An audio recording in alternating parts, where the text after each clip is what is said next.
자, 여러분, 지난 열응력 1에서 열응력의 개념을 설명을 드렸습니다.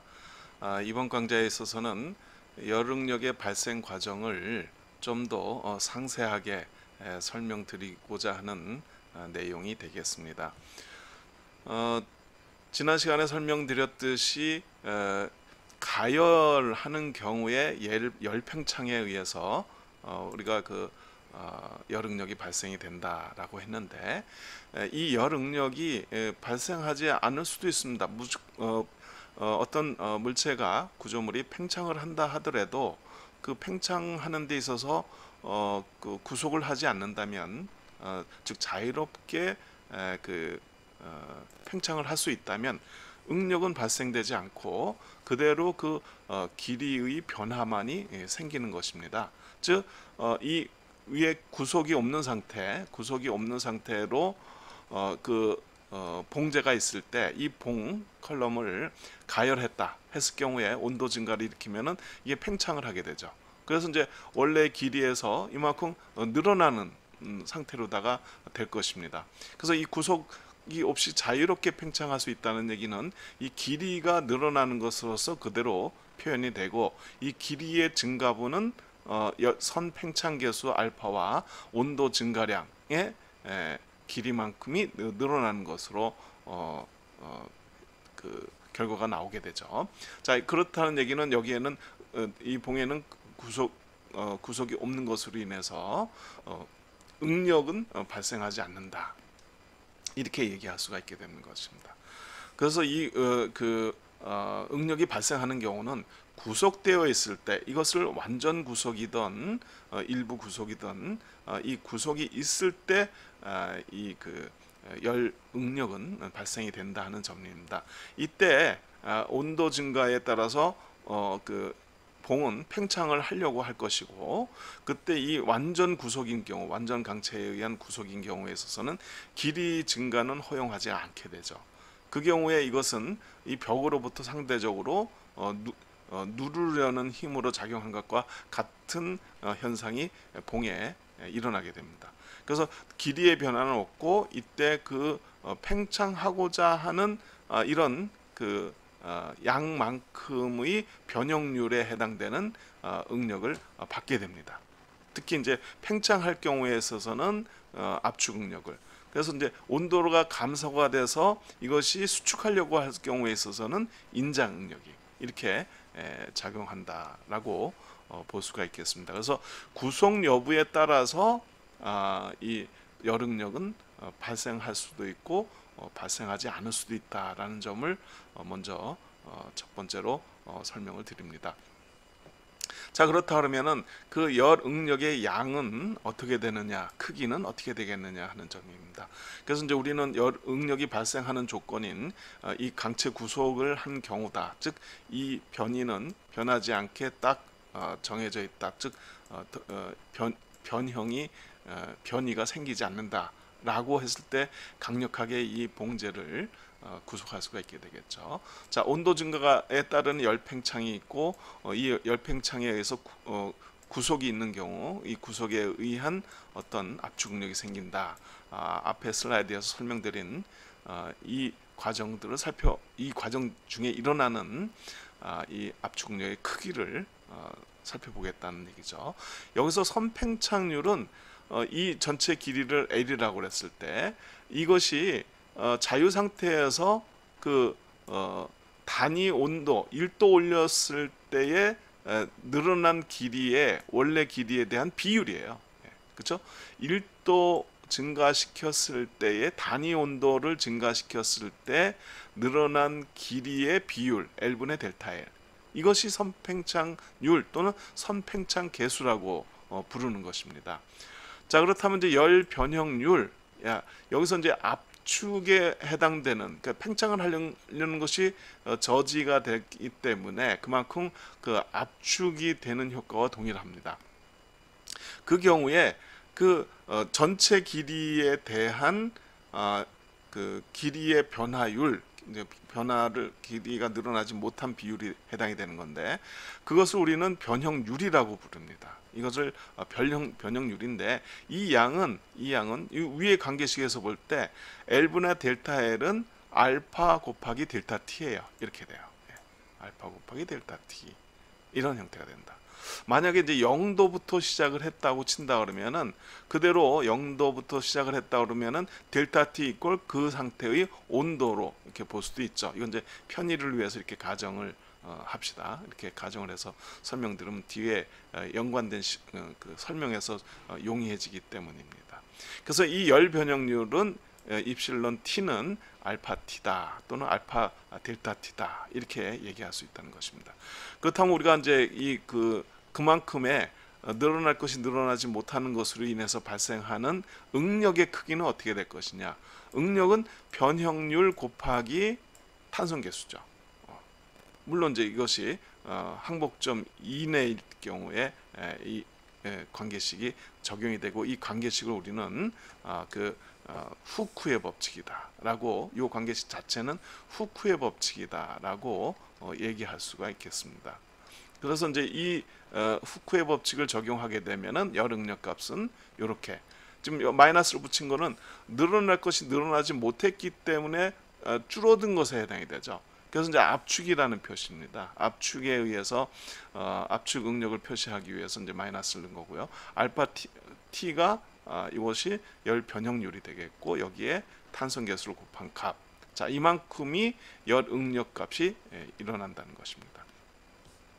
자, 그래서 이제 이것이 여기까지. 그다음에 이제 이 변형률이 델타 t가 커서 변형률이 이 상태에 오게 된다면은 이것은 이제 그 상태의 그 항복 응력으로 남게 되죠. 더 이상 증가는 하지 않는다라고 우리가 가정을 하고 이 스트레스 스트레인 반응이 이 재료가 이런 거동을 일으킬 때는 우리가 이렇게 얘기할 수가 있게 됩니다.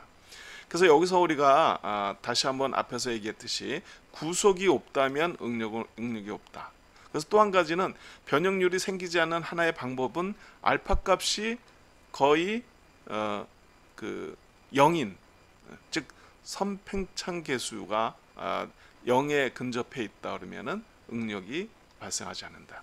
그래서 지금 나와 있는 금속 중에서 합금 중에서 선팽창률이 가장 작은 것이 인바라고 있죠. 인바라는 것이 있는데 이 인바는 선팽창 계수가 매우 적습니다. 그래서 열응력이 문제되는 많은 정밀 기계 또는 장치에 있어서는 이 고가의 인바를 사용하는 경우가 종종 있습니다. 그것은 이제 선팽창 계수가 극히 작은 값임으로 인해서 그나마 열응력, 열 변형이 그만큼 작게 발생하기 때문에 이용하는 사례다 이렇게 볼 수가 있겠습니다.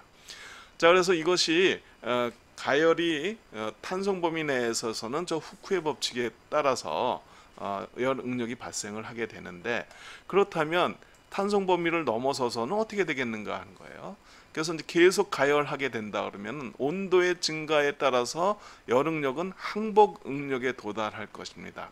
그래서 그때 입실론 T에 해당되는 것이 입실론 Y 즉 항복 변형률까지 도달하게 되면 그 응력값은 항복 응력에 해당되는 값으로 반응을 할 것입니다.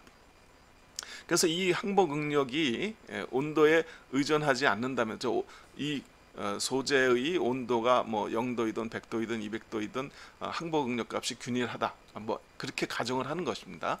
그래서 이 시그마 y가 온도에 의존하지 않는다면 이 시그마 y 즉 항복 응력에 도달하는 온도는 어떻게 될 것이냐는 이것은 앞의 식에서 알파 T2가 시그마가 되는 케이스이기 때문에 이 관계식으로다가 도출이 되겠죠. 이것은 이제 앞에서 시그마 T가 이제 서멀 스트레스가 이플silon T 즉 이것이 알파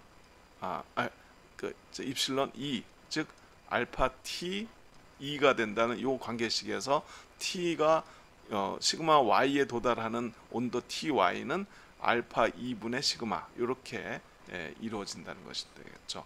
그래서 이제 앞으로의 설명을 쉽게 하기 위해서 이게 실제 연강의 경우에 이 항복점에 도달하는 온도, 즉 이 온도가 어느 수준이냐, 약 90도예요.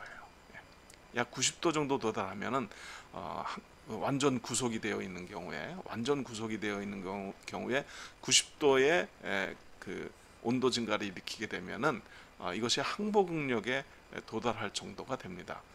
우리가 일반적으로 생각한 것보다 매우 온도가 낮죠. 90도 정도는 쉽게 올라갈 수도 있다 이렇게 볼 수 있는데, 이 정도 되면 항복응력에 도달하는 그런 그 열응력이 항복응력에 도달하는 온도에 해당이 된다. 즉, 요 온도 알파 T가 되는 요 시그마 Y에 도달하는 이 열팽창 허용이 될 열팽창에 의한 열응력이 온도가 90도 정도가 되면은 여기에 도달하게 된다, 이 뜻이 되는 것입니다.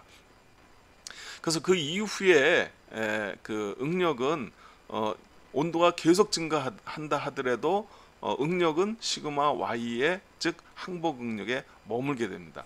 하지만 이제 온도가 증가하게 되면은 그 열팽창은 계속 일어날 수가 있게 되죠. 그럼 나머지 부분은 어떻게 되느냐? 소성 변형률로다가 그 생성이 되게 된다는 것이에요. 그래서 이제 이 소성 변형이 일어나게 되면은 앞에서 설명했던 최종의 잔류응력이 남을 수 있게 된다 하는 점이 여기서 이제 설명드릴 수 있는 겁니다. 그래서 고체 탄성론에서 이야기하는 열응력은 이 항복점에 도달하기 이전의 상태를 주로 대상으로 그 응력 해석들을 하게 됩니다. 하지만 이 잔류응력으로 남게 되는 열응력은 이 소성 변형이 일어나는 영역까지도 같이 고려하지 않으면 해석할 수 없게 되는 이런 문제가 바로 열응력 문제다, 이렇게 볼 수가 있게 됩니다. 자, 그래서 우리가 그러면 소성 변형의 영역에 해당하는 열팽창이 이루어질 때, 그럴 때 잔류응력 값들이 어떻게 남게 되느냐, 어떤 값으로 남게 되느냐 하는 점을 우리가 살펴보도록 하겠습니다. 이 점은 조금 좀 머릿속에 그 탄성 범위를 지나서 소성 범위까지 가열이 진행된다라는 점을 꼭 기억하고 설명을 들으시기 바랍니다. 자, 지금 이런 강체에 구속된 봉제다 생각을 하고 여기에 가열을 한다라고 보는 것입니다. 자, 그래서 가열 온도가 Ty 온도 이하일 때, 이제 설명의 용이성을 위해서 이 초기 온도가 다 0도라고 생각을 하겠습니다. 이 0도로부터 온도가 증가를 하게 됐을 때 압축 응력이 이렇게 생깁니다. 따라서 지금 여기서 앞서서 설명했듯이 이 항복 응력이 압축 항복 응력, 인장 항복 응력이 되겠고요. 온도에 따라서, 즉 온도의 증가에 따라서도 항복 응력이 균일하게 유지된다라고 가정을 한 것입니다. 이건 이제 가정이에요. 가정을 했을 때에 이 온도 증가가 일어남에 따라서 온도가 증가가 일어나는 만큼의 응력들이 생성이 되죠. 열응력입니다. 자, 응력이 생성이 돼서 이 예를 들어서 이 점이 바로 이제 TY인데요. 이것이 이제 TY에 해당되는 항복 응력에 도달하는 온도 TY인데, TY 이전까지 가열을 했다가 다시 냉각을 하게 되면 원위치로 돌아와요. 이렇게 왔다가 다시 온도가 내려오게 되면, 즉 온도를 여기까지 가열했다가 다시 원위치를 원래 온도로 되돌아온다, 이렇게 가정하는 것이죠. 그러면 요 도표에서 이렇게 응력이 생성되다가 냉각됨에 따라서 원위치가 돼서 응력이 없는 상태로 온다는 뜻입니다.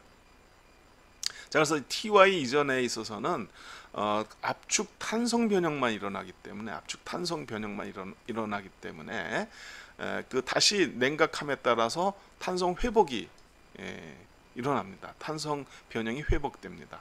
따라서 이때는 잔류 응력이 남지 않습니다. 이 상태로 돌아왔기 때문에 응력 제로, 즉 잔류 응력은 이때는 없다. 그래서 이 TY는 여기에 해당되는 값이다라고 볼 수가 있게 됩니다. 여기서 이제 일라스틱 그 범위 내의 그 온도 범위라고 하는 것은 이 TY는 이제 요걸 정의하는 것에 2분의 1 값인데, 이건 뒤에서 다시 한번 설명드리겠습니다만은 요 TEL이라는 것은 이렇게 도달을 해서 요 잔류 응력이 시그마 y 값에 도달하는, 즉 요 영역 안에 들어올 수 있는 온도의 최대값을 이렇게 정의를 했습니다. 여기서는 그 점만 이제 이해해 주시고, 일단은 이 ty에 대해서 집중해서 그렇게 이해하시면, 즉 O 0점으로부터 A 영역, 즉 ty 영역 이내에서 가열됐다 냉각됐을 경우에 OA5로 돌아온 경우에 있어서는 잔류 응력은 없다, 이렇게 설명드릴 수가 있게 되겠고요. 다음에는 이 ty 값을 지나는 온도 이상으로 가열됐을 때의 상황을 설명드리도록 하겠습니다. 자, 즉 여기서 요 온도가 지금 ty예요. 요게 ty가 되겠고요. ty를 지나서 온도 여기까지, 지금 B점까지 이 봉제를 여기까지 가열을 했다가, 뭐 예를 들어서 이 온도가 200도라고 하면 200도까지 가열을 했다가 냉각된 케이스입니다. 이 그림상으로 볼 때 200도는 너무 했네요. 예를 들어서 120도까지 가열을 했다. 이것이 90도라고 한다 그러면 120도까지 가열을 했다, 냉각했을 때, 자, 이때의 거동은 어떻게 되겠는가 하는 거예요.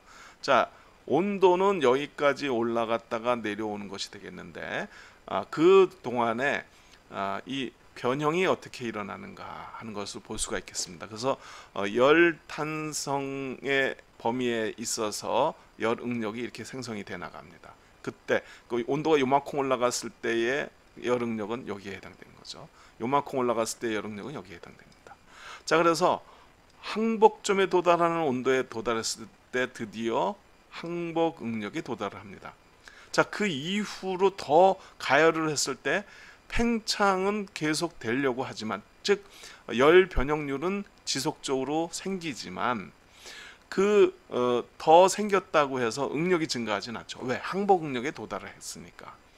그래서 이제 이 이후에는 소송 변형률은 생기지만 요만큼의 t 동안에는, 요만큼의 t 증가량 동안에는 그 증가된 열 변형률이 바로 소성 변형률로 바뀐다는 겁니다. 생성이 된다는 겁니다. 탄성 변형률은 이 y로다가 끝난 것이고 되겠고요. 그래서 응력은 증가하지 않되 열 변형률에 해당되는 부분은 소성 변형률로 남게 된다는 부분이에요. 자, 그래서 이 부분이 이제 최고 온도인 120도까지, 예를 들어서 120도까지 가열되었다가 냉각되게 되면, 이때는 이제 탄성적 거동으로다가 그대로 수축이 일어나게 되겠죠. 근데 수축이 탄성 범위 안에 있기 때문에 이 탄성 변형률이 줄어드는 상태로 됩니다. 따라서 그만큼에 해당되는 온도 하강이 있을 때 이만한 열응력이 존재하게 되고요. 그 다음에 이제 이것이 계속 냉각이 되어서 20도, 여기가 이제 20도 선인데요. 20도 선에 도달을 했을 때, 자, 이 온도가 이 온도일 때는 이제 응력이, 여기는 다 압축입니다. 현재 눌린 상태예요. 그 다음에 이것이 어느 온도 이하로 내려오게 된다 그러면 이 소송 변형률이 이만큼 일어난 것에 의해서 이만큼이 사실은 짧아진 거예요. 내부적으로는 압축으로 찌그러진 거죠. 그 상태에서 냉각은 계속돼야 되기 때문에 여기 순간부터는 원래 길이보다 작아지기 시작하는 상태가 돼요. 근데 아직도 여전히 냉각이 돼야 되니까 이때는 인장 응력이 생기는 거죠. 자, 압축 잔류 압축 소성 변형률 때문에 이것이 짧아져 있는 상태고, 짧아져 있는 상태에서 냉각을 하다 보니까 원래 길이보다 더 짧아지는 순간이 나오게 되는데, 짧아져야 하는 순간이 나오는데, 그 순간부터는 그래도 강체 구속이기 때문에 더 줄어들려고 하지만은 줄어드는 거를 여기서 잡아주고 있죠. 그러니까 얘는 당기는 힘이 여기에 존재하게 됩니다. 그래서 이 당기는 힘이 잔류 응력으로 남습니다. 그래서 이만큼의 잔류 응력이 남게 되는 것이에요. 이 상태 20도에서 머물렀을 때 0도까지 냉각하게 되면은 이 상태의 잔류 응력이 남게 되는 것이 되겠고요. 그래서 이제 이건 이해를 돕기 위해서 여기가 이제 0도고 여기가 20도라고 이제 가정하자, 이렇게 한 것입니다. 자, 이것은 이제 여기에 제가 설명문을 보고 설명을 다시 한번 요약하겠습니다. 가열 시에는 압축 탄성 변형 및 압축 소성 변형이 발생한다. 여기까지는 압축 탄성 변형으로 일어나고 여기 이후부터는 소성 그 변형이 발생하게 된다, 이 뜻이고요.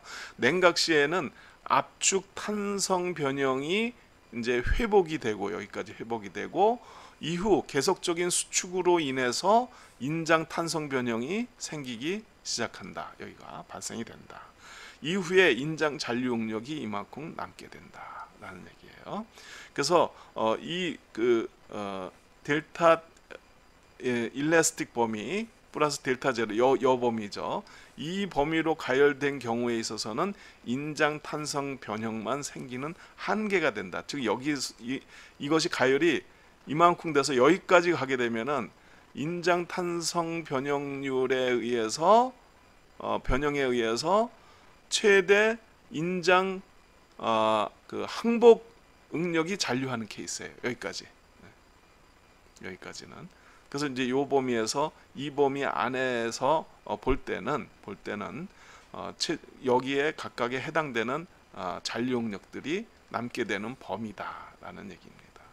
더 이상 하게 되면 이제 그 뒤에서 설명될 건데, 더 이상 하게 되면 여기서도 압축 소성 변형이 생기는데, 이쪽에 와서 인장 소성 변형이 생기면서 이때도 역시 잔류 응력 값은 항복 응력을 넘을 수가 없게 되죠. 그래서 이 잔류 응력이라는 이 부분은 탄성 변형률 존재에 의해서 생기는 그런 응력이다, 이렇게 설명을 할 수가 있겠습니다. 자, 그래서 이제 요 범위를 넘어서는 경우입니다. 즉 일라스틱 탄성 변형 회복이 일어나는 그 탄성 변형만 회복되는 그런 최대 가열 온도가 여기였었어요.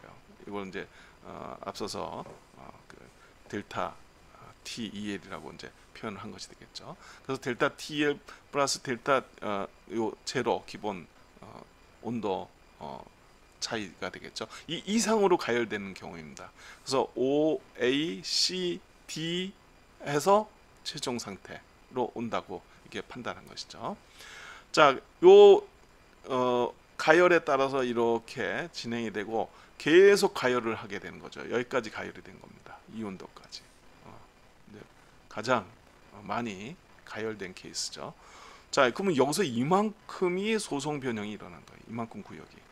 이만큼에 해당되는 알파 t가 요만큼이 델타 t라고 그랬을 때, 요만큼의 알파 t가 소성 변형률로 바뀐 케이스예요. 자, 그래서 이제 냉각이 되게 되면은 이 그 압축 변형이 풀리는 단계, 압축 변형이 풀리는 단계에서 다시 인장이 시작되는 단계, 계속 수축을 하니까요. 온도가 내려오면서는 계속 수축을 하니까, 그 다음에 이게 드디어 항복점까지 도달을 하게 됩니다. 그 이후에는 여기에 소성 변형, 여기에 델타 t, 알파 델타 t만큼이 이때의 소성 변형률이 생기는데, 요것은 인장 소성 변형률이에요. 여기서는 압축 소성 변형률이고 부호가 달라지겠죠. 이거는 마이너스 값이고 이건 플러스 값. 이만큼 늘어나는 것이 되겠습니다. 왜? 계속 수축을 하려고 하니까.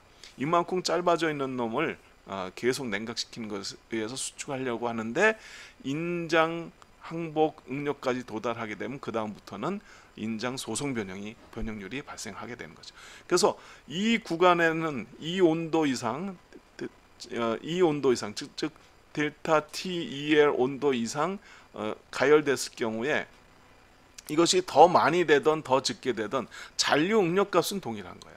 여기 그 영역이 지금 이 이상의 영역이 이 사이에서 어느 경우로 가든, 또는 이 경우보다 더 높게 가열되었던 간에 최종적으로 남는 것은 인장 항복 응력이다. 자, 이것은 이제 우리가 제가 요약한 걸 가지고 다시 한번 말씀을 드리겠습니다. 가열 시에는 압축 탄성 변형 및 압축 소성 변형이 생긴다. 여기까지는 압축 탄성, 여기까지는 압축 소성이 발생한다는 얘기가 되겠고, 있고요. 냉각 시에는 압축 탄성 회복, 여기가 압축 탄성 회복 영역이에요. 이후에 계속 인장 탄성 변형 및 인장 소성 변형, 인장 탄성 변형이 생기는 영역, 여기가 인장 소성 변형이 생기는 영역, 이렇게 발생을 하게 된다는 것입니다. 그 다음에 냉각 후에는 인장 잔류응력이 형성되는데 이때 최대값이 시그마 y 수준에 도달하게 된다. 자, 이 그림을 보고서 우리가 이해할 수 있는 것은, 따라서 잔류응력의 최대값은 항복응력이다. 이거를 더 말씀드릴 수가 있어요. 항복응력 이상은 될 수 없는 거죠. 항복응력 이상이 되면 어떻게 돼요? 소송 변형이 발생해서 그 변형률을 커버해 주니까. 그래서 요 사실을 여러분들 한번 다시 꼭 인식을 하시기 바랍니다.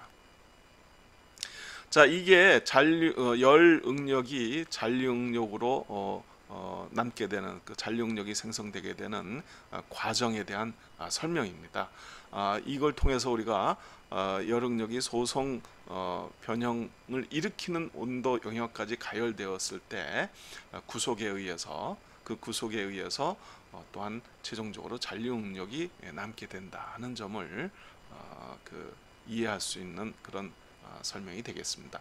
지금까지 이 봉 한 개에 대해서 양단이 완전히 강체로 구속이 되었을 때를 가정해서 그 설명을 드렸는데, 그래서 여기에 이 가정들은 조금 좀 과하게 가정을 한 겁니다. 즉, 강체에 의해서 완전히 구속이 됐다, 전혀 움직임이 없는 강체에 의해서 구속이 됐다는 가정이 앞에 설명에 들어갔고, 또 하나의 가정은 온도에 따라서 항복 응력이 균일하다라는 가정을 넣은 것입니다. 즉, 온도에 따라서 일반적으로 온도가 증가할수록 이 항복점은 저하가 되죠.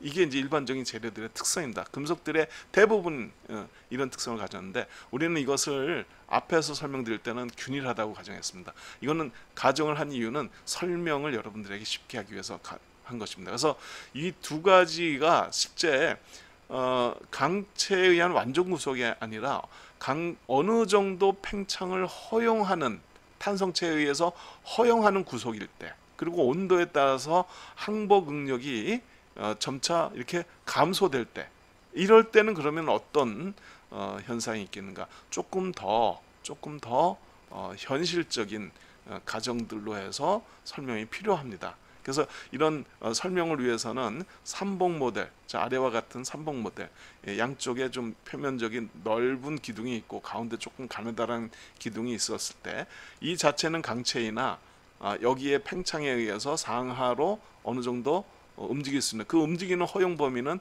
양쪽의 기둥이 붙잡고 있는 것에 의한 여기가 일체화되어 있는 것에 의해서 지지가 돼서, 이것들의 이를테면 탄성 범위만큼은 다 변형이 이루어질 수 있다라는 가정인 것이죠. 그건 조금 더 현실적인 가정들이다. 그래서 삼봉 모델을 대상으로 해서 열 응력과 잔류 응력의 발생 과정을 살펴보도록, 다음 강좌에서 살펴보도록 하겠습니다. 지금까지 열 응력과 잔류 응력의 발생에 대한 내용을 여러분들에게 소개하였습니다.